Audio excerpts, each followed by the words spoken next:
La Bible nous montre clairement que le jour du retour de Jésus, de la fin du règne de Satan et du jugement final, approche de plus en plus. À un moment prophétique, Daniel eut la vision suivante du jour où le Seigneur jugera chaque personne qui a déjà habité ce monde. Voici ce qu'il a dit. Je regardais pendant que l'on plaçait des trônes, et l'Ancien des jours s'assit. Son vêtement était blanc comme la neige, et les cheveux de sa tête étaient comme de la laine pure. Son trône était comme des flammes de feu, et les roues comme un feu ardent. Un fleuve de feu coulait et sortait de devant lui. 1000 milliers le servaient, et 10 000 millions se tenaient en sa présence. Les juges s'assirent, et les livres furent ouverts. Savez-vous pourquoi vous serez jugés lorsque vous comparaissez devant le tribunal du Christ? Dans cette vidéo, je vais vous montrer 4 choses étonnantes auxquelles nous pouvons nous attendre en ce grand jour. Avant de commencer à parler de ce sujet, je vous demande de mettre un pouce levé, de vous abonner à ma chaîne et d'activer la cloche pour être averti par YouTube chaque fois que je publie une nouvelle vidéo. Maintenant, allons-y. En 4 occasions différentes, Jésus a parlé de l'arrivée du jour où les vivants et les morts comparaîtront devant lui pour rendre compte de leur vie. À la fin de ce jour, une chose surtout sera jugée par le Seigneur, ce que nous avons fait de Jésus, le Fils de Dieu. L'avons-nous accepté comme Seigneur et Sauveur? Croyons-nous en lui et cherchons-nous à suivre ses commandements?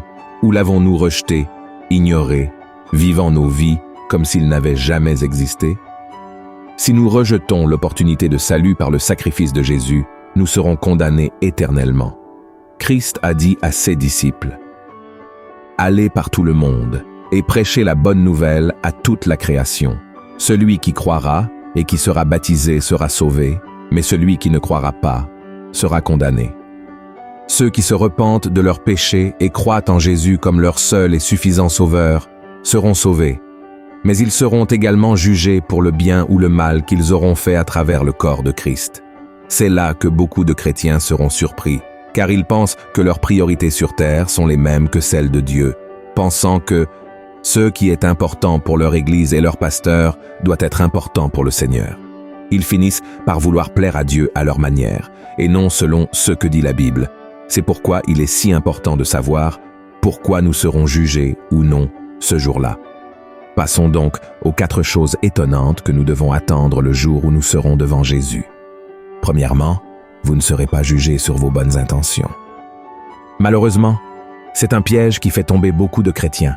Nous sommes imparfaits, pécheurs, et nous ne pouvons donc pas obéir à Dieu comme nous savons que nous devrions le faire. Même si nous essayons, nous ne pourrons jamais atteindre l'excellence que le Père mérite. Cependant, si nous essayons au moins de suivre les commandements du Seigneur et de suivre sa parole, cela sera pris en compte le jour du jugement. Jésus a raconté une histoire à ce sujet dans Matthieu chapitre 21. Il a dit « Que vous ensemble, un homme avait 2 fils, et s'adressant au premier, il dit « Mon enfant, va travailler aujourd'hui dans ma vigne. » Il répondit « Je ne veux pas. » Ensuite, il se repentit et il alla. S'adressant à l'autre, il dit la même chose. Et ce fils répondit « Je veux bien, Seigneur. » Et il n'alla pas.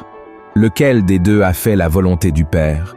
Ils répondirent « Le premier. » Cela montre que nous pouvons même avoir de bonnes intentions et être d'accord avec tout ce que dit la Bible.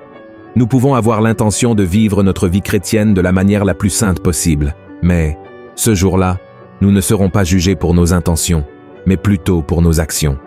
Alors, mon cher frère et ma chère sœur, aussi pécheurs que vous soyez comme le premier fils de la parabole de Jésus et faites ce que le Père attend de vous. Amen.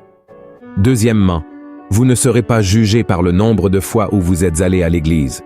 Cela peut être assez compliqué, car c'est exactement ce que prêche une grande partie des églises de nos jours. Pour de nombreux leaders spirituels, ce qui compte, c'est que vous alliez à l'église le dimanche, chantiez quelques louanges, écoutiez la prédication, donniez votre dîme et votre offrande, puis rentriez chez vous. Cependant, cette pensée va totalement à l'encontre de la véritable définition de l'Église. Lorsque Jésus s'approcha de Pierre et lui dit qu'il construirait son Église sur lui, le Christ faisait référence aux personnes pour lesquelles il avait donné sa vie pour les sauver. Cela n'avait rien à voir avec les temples ou les dénominations religieuses. L'Église a toujours été celle qui a servi et suivi Jésus, obéissant à ses commandements jour après jour, indépendamment des circonstances.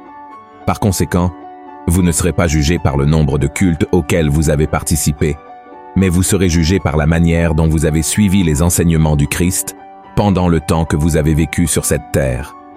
Troisièmement, vous serez jugé par la façon dont vous avez développé vos dons et talents. Lorsque les disciples ont demandé à Jésus sur la fin des temps et le jour du jugement, le Maître a saisi cette occasion pour raconter la parabole des talents. Dans cette histoire, un homme part pour un long voyage et donne à 3 de ses serviteurs 3 sommes différentes d'argent. Lorsque le Seigneur de ces serviteurs revient, il les rend responsables de ce qu'ils ont fait de ce qui leur a été donné. Les 2 premiers serviteurs ont reçu des sommes différentes, mais ont tous 2 doublé ceux qui leur avaient été donnés et ont été félicités pour cela. En revanche, le 3e serviteur a été condamné pour ne pas avoir profité et investi cette somme pour produire un retour pour son Seigneur. Beaucoup de gens viennent me voir en se lamentant de ne pas avoir un don de Dieu ou un talent spécial. Ils sont tristes parce qu'ils ne font pas partie du ministère de louange, parce qu'ils ne sont pas de bons prédicateurs, parce qu'ils ne peuvent pas prier en langue, avoir des rêves prophétiques ou toute autre chose que ce frère ou cette sœur de l'Église fait. Cependant, ce que ces chrétiens oublient, c'est que chacun reçoit différents types de dons et qu'ils ne seront pas comparés à personne. Peu importe si vous avez reçu 5, 2 ou seulement un talent, l'important est ce que vous en faites. Par conséquent, mon cher frère et ma chère sœur, développez le potentiel que Dieu a mis dans votre vie. Demandez à l'Esprit Saint de vous aider à trouver ce que le Seigneur vous a confié de spécial et faites en sorte que cela porte des fruits pour son royaume, car c'est cela que le Seigneur demandera des comptes en ce grand jour. Quatrièmement, vous serez jugé par la façon dont vous avez pris soin des autres. Une autre histoire intéressante que Jésus a racontée à ses disciples est connue sous le nom de la séparation des brebis et des boucs. Dans cette histoire, Christ explique que le roi viendra juger son peuple et les séparera de ceux qui n'en font pas partie. Le critère que le Seigneur utilisera pour effectuer cette séparation est surprenant. Voyons ce que Jésus a dit. Alors le roi dira à ceux qui seront à sa droite, « Venez, vous qui êtes bénis de mon Père, prenez possession du royaume qui vous a été préparé dès la fondation du monde. Car j'ai eu faim, et vous m'avez donné à manger. J'ai eu soif, et vous m'avez donné à boire. J'étais étranger, et vous m'avez recueilli. J'étais nu, et vous m'avez vêtu. J'étais malade, et vous m'avez visité. J'étais en prison, et vous êtes venus vers moi. » La Bible dit que ces hommes et femmes de Dieu ont été surpris par les paroles de Jésus et ont demandé « Seigneur, mais quand cela s'est-il produit ?» Et alors, le Christ répondra en disant « Je vous le dis en vérité, toutes les fois que vous avez fait ces choses à l'un de ces plus petits de mes frères, c'est à moi que vous les avez faites. » Je vous encourage, frères et sœurs, à réfléchir à ce jugement surprenant, car il va à l'encontre de la manière dont beaucoup d'entre nous, qui prétendons être chrétiens, vivons notre vie aujourd'hui. Nous savons que le plus grand commandement de Christ est que nous devons aimer Dieu de tout notre cœur, de toute notre âme, de toute notre pensée et de toute notre force. Mais nous oublions la deuxième partie de cet ordre et ne prenons pas la responsabilité laissée par Christ d'aimer notre prochain comme nous-mêmes. Nous croyons que si nous concentrons toute notre attention sur Dieu, il sera satisfait. Mais ce n'est pas ainsi que cela fonctionne. Christ ne nous a pas donné une demi-commande. Il a laissé un ordre complet. Cela montre que la meilleure façon d'aimer Dieu est d'aimer les autres. Et au jour du jugement, nous en serons responsables. Une des choses que Jésus a le plus souvent dites au cours de son ministère ici sur terre est que bientôt nous serons devant lui. Et c'est pourquoi il a laissé tout, ce que vous et moi devons savoir, pour ne pas être surpris quand il appellera notre nom et commencera à nous juger.